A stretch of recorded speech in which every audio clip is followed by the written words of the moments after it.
At 2:30 a.m., the tide began to fall. Thousands of American soldiers were still trapped offshore. In a few hours, the water would vanish, exposing miles of mud. Landing craft could become stranded. Troops could be slaughtered against the seawall. The entire invasion could collapse before sunrise. Most naval officers thought the plan was madness. One man called it the only way to save Korea. General Douglas MacArthur was about to gamble an army on the tides of Inchon. The Korean War exploded on June 25, 1950. North Korean forces crossed the 38th parallel and smashed into South Korea with terrifying speed. Seoul fell within days. American troops rushed into battle, but many were unprepared. Years of post-war cuts had left the military smaller, weaker, and short of equipment. By August, United Nations forces had been driven into a tiny corner of the peninsula around Pusan. Soldiers fought with their backs to the sea. If the line broke, South Korea could disappear. Inside headquarters, commanders searched for a way out. MacArthur already had one. Instead of reinforcing the Pusan perimeter, he wanted to land 150 miles behind enemy lines at Inchon near Seoul. To many officers, the idea sounded suicidal. Inchon was a nightmare for amphibious warfare. The harbor had some of the highest tides in the world.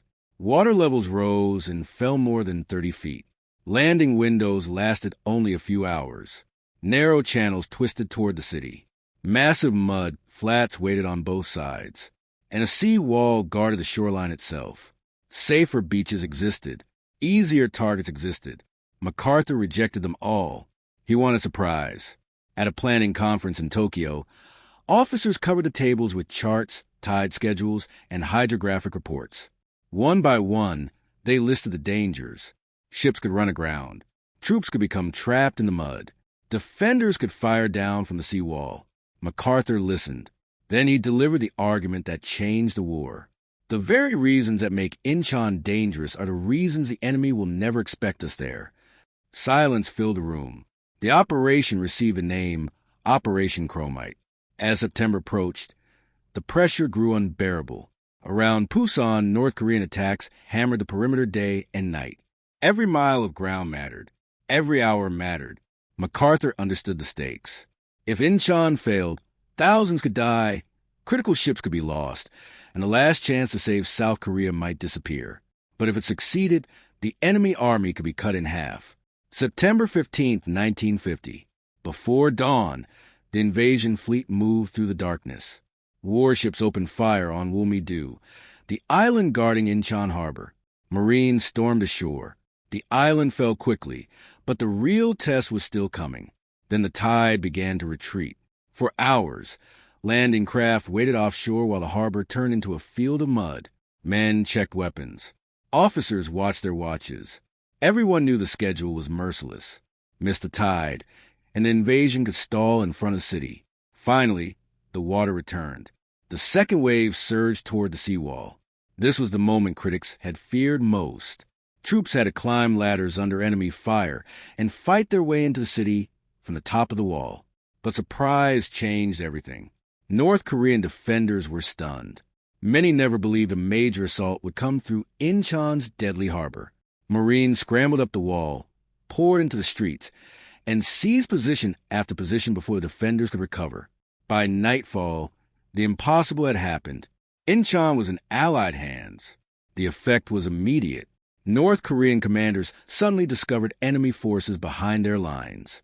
Supply routes were threatened. Communications broke down. The army that had been advancing toward Pusan now faced disaster. Across the peninsula, United Nations troops sensed a shift. The defenders around Pusan began attacking instead of retreating. North Korean units found themselves trapped between forces pushing north from Pusan and forces driving inland from Inchon. The offensive that had nearly conquered South Korea started to collapse. MacArthur's gamble had worked. The tides, the mudflats, the narrow channels, the seawall. Every obstacle that frightened Allied planners had become part of the surprise that made victory possible. But Inchon was only the beginning. The harbor had been captured. Now came the harder task, retaking Seoul. Street fighting awaited. Thousands more casualties awaited. And beyond Seoul, a question was already emerging that would shape the rest of the war. Should the United Nations stop at the 38th parallel, or march all the way to the Chinese border? The answer would carry the war into an even more dangerous chapter, because the gamble at Inchon had saved South Korea. What happened next would decide whether the victory became a triumph or the beginning of a far larger disaster. Moments like these alter the fabric of history forever, buried beneath decades of calculated silence. If you want to uncover more hidden truths and declassified standoffs, just like this one, take a moment to subscribe, hit the like button, and share this video with those who deserve to know the truth. Now, back to the final hour. 3 weeks after Inchon, American soldiers were marching through Seoul in victory. Crowds cheered. Flags returned to government buildings. Newspapers around the world celebrated Douglas MacArthur as a genius who had saved Korea. But while cameras captured the celebration, another army was moving through the mountains. Hundreds of thousands of Chinese soldiers were crossing toward the Yalu River. The gamble had succeeded. Now came the price. Retaking Seoul proved far harder than landing at Inchon. North Korean troops fought from apartment blocks, alleyways, and fortified buildings. Marines and soldiers advanced block by block through smoke, rubble, and machine gun fire. Casualties mounted. Progress slowed. Yet the larger battle was already turning. The Inchon Landing had severed supply lines and shattered the enemy's rear. At the same time, United Nations forces broke out of the Pusan perimeter. North Korean formations suddenly faced attacks from 2 directions. Some units retreated in disorder. Others were surrounded. Entire divisions disappeared. By late September 1950, Seoul had been liberated. The South Korean government returned to its capital. Around the world, the victory looked complete. Only weeks earlier, officials feared the collapse of South Korea. Now many believed the war was nearly over. MacArthur stood at the center of the triumph. To supporters, he had achieved the impossible. He had ignored the experts, landed at the most dangerous harbor in Korea, and reversed a losing war in a matter of days. His reputation soared to extraordinary heights. And that success changed the next decision. The original mission had been simple: defend South Korea and restore the 38th parallel. After Inchon, many leaders asked a new question. Why stop now? North Korean forces were retreating. Their army had suffered massive losses. Momentum belonged to the United Nations. Perhaps the entire peninsula could be reunified under one government. MacArthur strongly supported advancing north. He believed the enemy was collapsing and victory was within reach. Many politicians agreed. The mood in Washington shifted from fear of defeat to confidence in total victory. But north of Korea, another government was watching with growing alarm. People's Republic of China viewed the approach of foreign armies toward the Yalu River as a direct threat. Chinese leaders sent warnings through diplomatic channels. They signaled that troops reaching the border could trigger intervention. The warnings were clear. Many Western leaders doubted China would act. MacArthur was among those who believed the risk remained manageable. This was the hidden consequence of Inchon. Success can strengthen judgment, but it can also strengthen certainty. At Inchon, MacArthur's instincts had been challenged by experts and proven right.